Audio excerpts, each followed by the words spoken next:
Hey there and welcome back to Remnant 2. We're doing our build using the Timekeeper's Forfeit. It's pretty much a continuation off of the last video where I rambled on about it for 20 minutes. This will be a little different than some of my last ones I've done, where we're just going to go right into the actual loadout right off the bat and then go into some gameplay.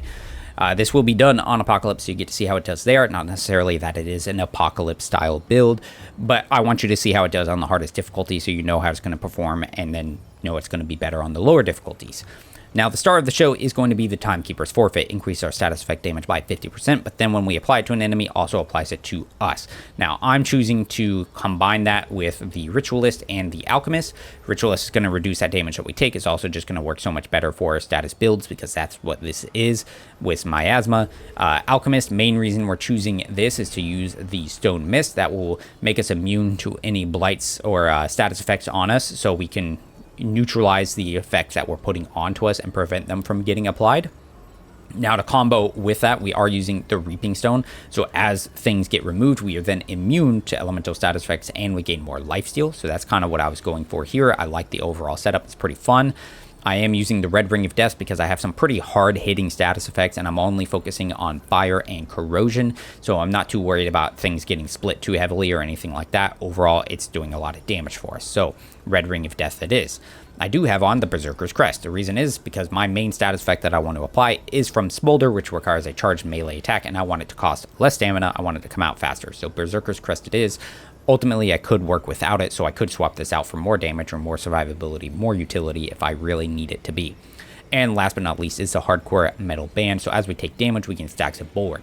The status effects that we apply to ourselves do trigger this ring, so it does give us stacks of Bulwark. Now, one thing that's kind of counterintuitive with our setup, because we end up becoming immune to status effects, that means we're not always able to stack all the bonuses of the Hardcore Metal Band, which means I might actually be better off by utilizing something else that's just going to give me more damage reduction, maybe get more healing with like the Black Spindle so that we regenerate health as we apply status effects. Or, of course, the Wired Inhibitor is just amazing, so applying slow to those enemies is just a super stellar, like, quality of life thing. I might honestly switch to it. We'll see how I feel in a little bit. But that's kind of the ring and amulet setup. The armor, I've got the Dendroid mask on with the Crimson Guard armor with Tranquil Heart. Now, weapon choices here, we've got the Sparkfire Shotgun because, of course, you know, Sparkfire is just automatic elemental fire damage. It's got fetid wounds in there so that we can also apply the corrosive damage. The main weapon I'm focusing on, like I said earlier, is Smolder. It does a lot of fire damage over time. And then throw in the Tainted Blade. Again, it's a lot more like status effect damage. I have the Nebula, another like top shelf gun. Just because it's also a corrosive thing, I could make an argument for just using the Corrupted Nebula because that would be a better ranged weapon instead of the Sparkfire. I don't have a lot of like spread reduction, so Corrupted Nebula might be better, and then I would feel a little bit better because I always feel cheesy using Nanoswarm. It's just really good. It applies to status effects. It does damage. It lasts for so long. It's everything, right? So maybe we'll do this, and that'll be my like ranged choice here. Trait-wise, so we've got maxed out Triage, we've got maxed out Regrowth. I'm trying to regenerate as much health as possible because we are applying status effects to ourselves. So sometimes outside of combat, I want to be able to recuperate. Sometimes I'm not able to keep dealing damage, and that's where I'm getting a lot of healing because I have lifesteal. So having some good regrowth and it being affected by Triage is nice. Fortify is maxed out because we're on Apocalypse. Vigor is maxed out because you want to have maxed Vigor, regardless of your difficulty, honestly. Expertise, so we can use those skills a little bit more. Amplitude is amazing to use with your Ritualist Prime perk and Miasma. All that stuff is going to fit amazingly. Siphoner, because like I said, we're going for some lifesteal values here as we're doing a lot of status effects, so it's pretty helpful. And then it stacks on top of this other 5% we can get from the Reaping Stone. A little bit of Shade Skin, because the damage we take from the status effects we apply to ourselves is reduced by your various resistances, so some extra points in Shade Skin can help us to reduce those numbers, and then a couple points in Endurance and Recovery to kind of help keep us alive. Right here, into our Fragment, I got status effect damage, and then I went defense with health bonus and armor bonus. The Prism is my ranged nonsense that I'm just kind of leveling up, though honestly it's not super optimized because I didn't know that not every bonus you can get into those prisms merge. Apparently I didn't realize. I was like, oh yeah, this would be so cool to mix these combos together. False. Only certain ones come together. I just realized I'm not set up for a dungeon in adventure, so we're going to go into boss rush because Why not?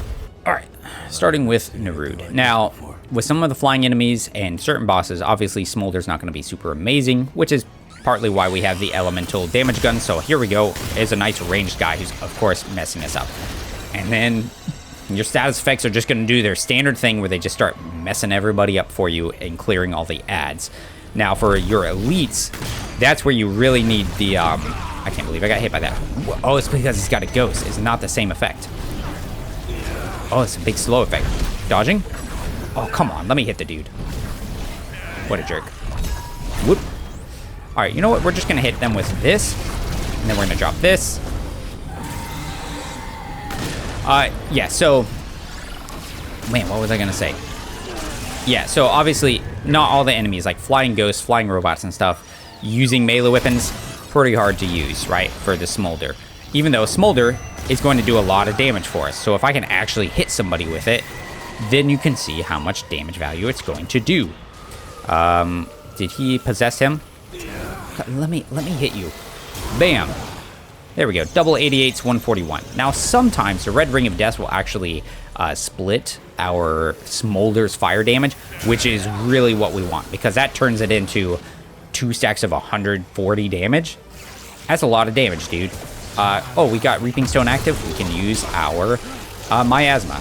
The main reason I wait to use the Miasma until I have the Reaping Stone active is because Overloaded ends up doing a ton of damage to us.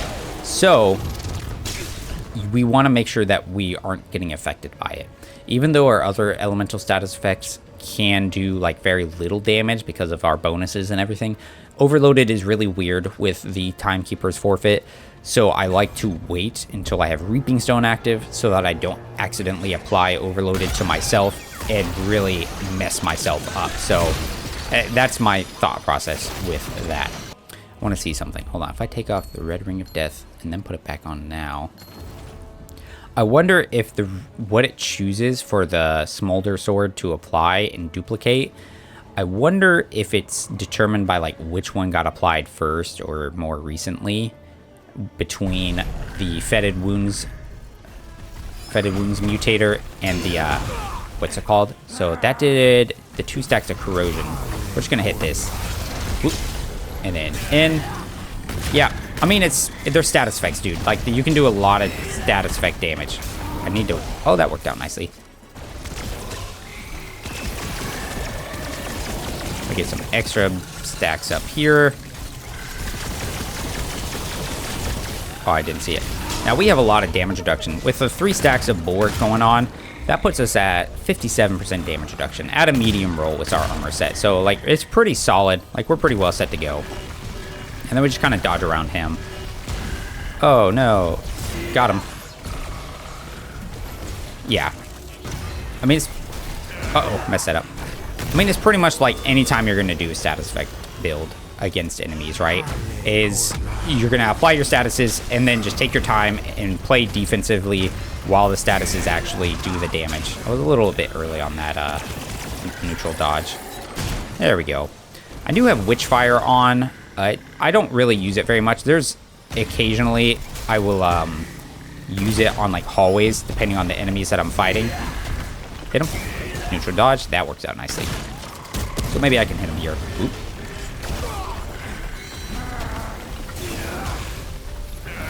And down he goes. I'll probably cut a chunk out of that.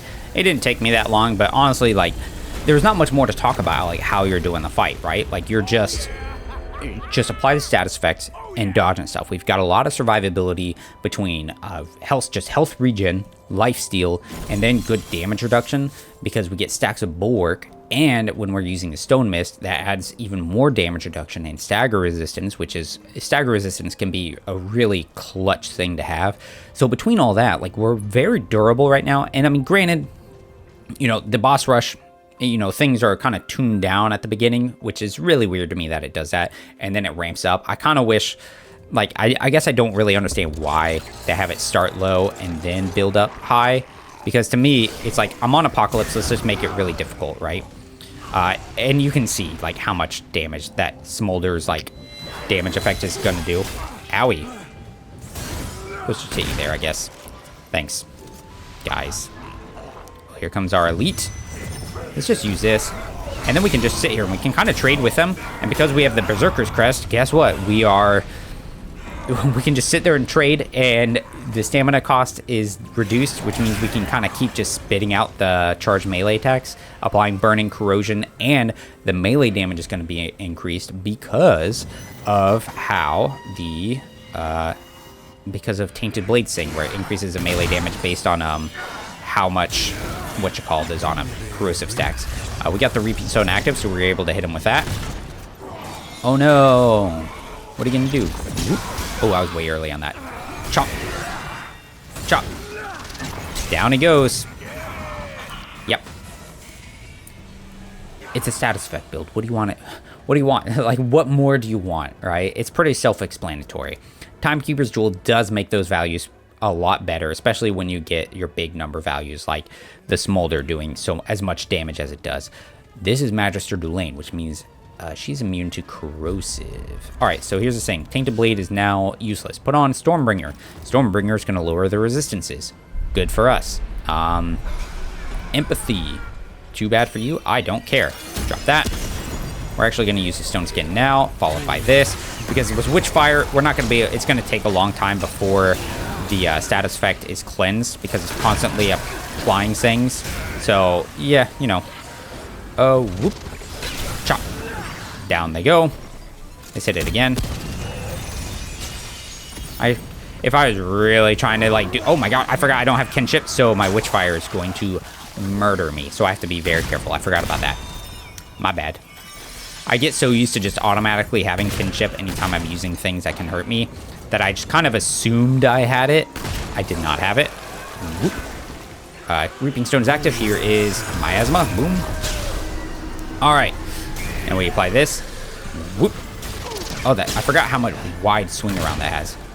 Now what we do here is we just kind of play it defense. We just kind of occasionally apply status effects to her. Him. It. And then let them do work while we just play it safe. Watch for the one-hit kill. Should come out here in a second.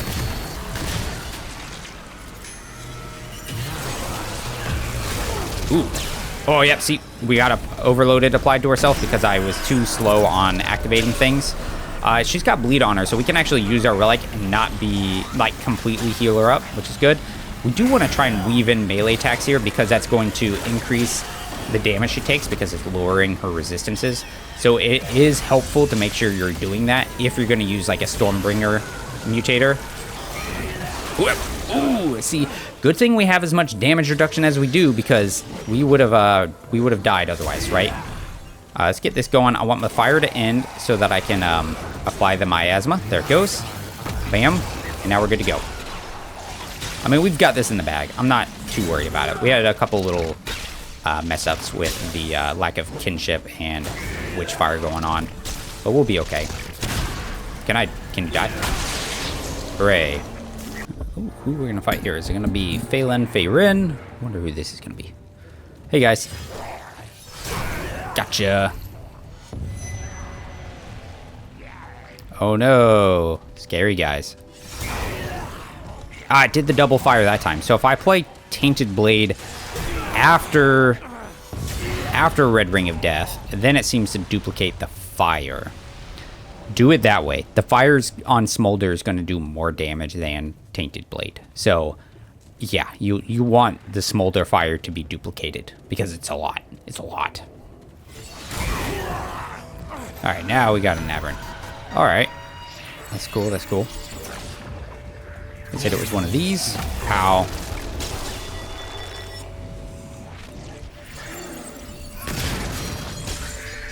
Hey, bud.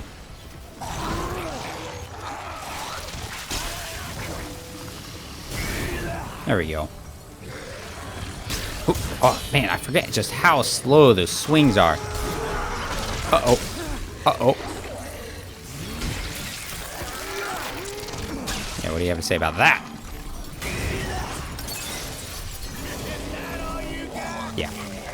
Oh, I just realized I'm not doing the triple threat. I'm doing trial by fire. I was not paying attention. Okay, well, we'll fight this guy and maybe we'll just kind of call it good there. That'll be sort of the video.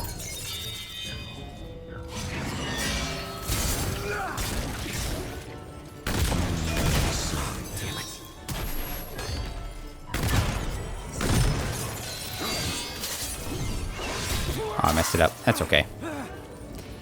This is a pretty good one for us, honestly, because he's so melee heavy that we can actually focus in on dodging, neutral dodging his attacks and counter attacking.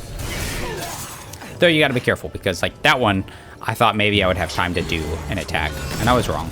So yeah, I gotta watch for that.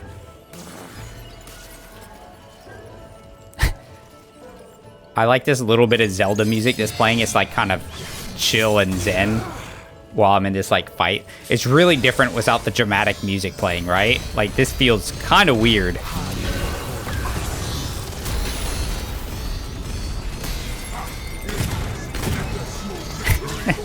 This is a whole different vibe, man. Yeah? What are you doing? Oh no. Ah, ooh.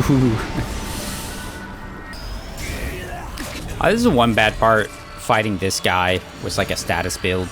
Is he keeps going like into invulnerable, right? And so you end up having a hard time like getting any meaningful damage on him. Like you need like heavy bursts of damage to really do good here. And with status effects, that's just not what you're doing, right? All right, there we go. Job done. Skip. That's it. That's pretty much the build. I'm not gonna drag you through the rest of me doing this. It's gonna take me a little while too, anyways. So, yeah. Ooh, yep. All right. So, a couple last things to say about it. Obvious I say obvious. A thing to consider anytime you're doing a status effect build is the enemies that you're facing. We already had the issue once with Magister Dulane. Same thing's gonna be here, right? When you got these like fire regions. Fire is not going to work here, right? So you need to be pretty cognizant about that. So depending on what you're going against, you're going to need to make adjustments. Now, even though I'm focused in on using Smolder here, it's not hard to make the pivot, right? Like, I mean, Sparkfire is still doing the same thing that we need it to do. You've got the Huntress Spear. Use a Huntress Spear. Krellax, I don't recommend because of how Overloaded is interacting with the Timekeeper's Forfeit. So with that, I would not use a Krellax unless you're really being pretty good about being immune to status effects and stuff. In that case, like maybe then. But yeah, that's it. That's pretty much it. Thanks for checking it out. Hope you guys kind of enjoyed it. And until the next one, take care.